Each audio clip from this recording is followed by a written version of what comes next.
হযরত মুসা আলাইহিসসালামকে কতটা পছন্দ করতেন আল্লাহ তার প্রমাণ পাওয়া যায় কোরআন হাদিসের বর্ণনায়। উল্লেখ আছে, একবার মুসা আলাইহিসসালাম ফেরাউনের সামনে গিয়ে দাঁড়ালেন। ফেরাউনের জাদুকররা বিশাল বড় বড় বাঘ, সিংহ, সাপ বানালেন।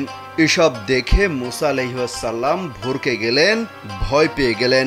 আল্লাহ বললেন, মুসা, ভয় নেই তোমার, লাঠিটা শুধু সামনে ফেলো।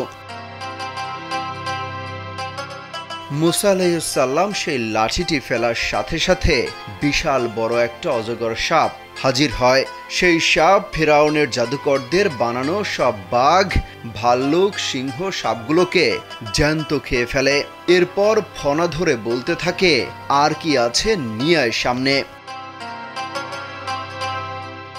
এই দৃশ্য দেখার সাথে সাথে ফেরাউনের রাজপ্রাসাদের সামনে যত বড় বড় জাদুকর ছিল তারা সবাই মুসা আলাইহিসসালামের সামনে দাঁড়িয়ে আল্লাহর জন্য সেজদায় লুটিয়ে পড়েন।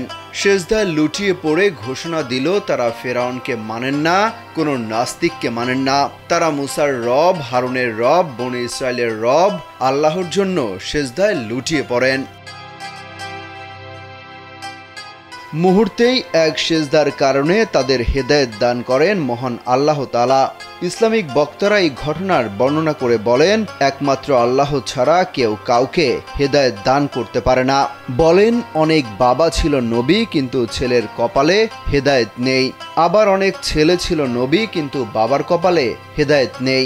হেদায়েত দেয়ার মালিক একজনই, তিনি হলেন আল্লাহ। আবার এই একটা সেজদার আদেশকে অমান্য করার কারণে ইবলিস জাহান্নামীদের সর্দার হয়ে যান। আল্লাহ বলেন, ও ফেরেশতাকুল, তোমরা আমার আদেশ মোতাবেক আদমকে সেজদা করো। সেই আদেশ শুনে সবাই সেজদা করলো, কিন্তু এক ইবলিস সেজদা করলো না। সে অস্বীকার করলো, অহংকার করলো।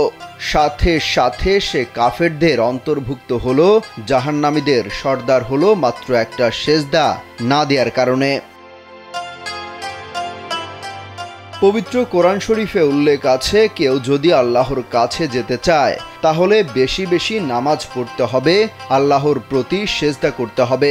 এছাড়াও সুন্নতের আলোকে আল্লাহর কাছে যাওয়ার উপায় নিয়ে বিভিন্ন সময় ওয়াজ করেন ইসলামিক বক্তারা। বলা হয়, বেশি বেশি নফল ইবাদত করে আল্লাহর নৈকট্য লাভ করা সম্ভব, আর সবচেয়ে উত্তম নফল ইবাদত হলো পবিত্র কোরআন তেলাওয়াত। অমিত হাসান রবিন, কালবেলা।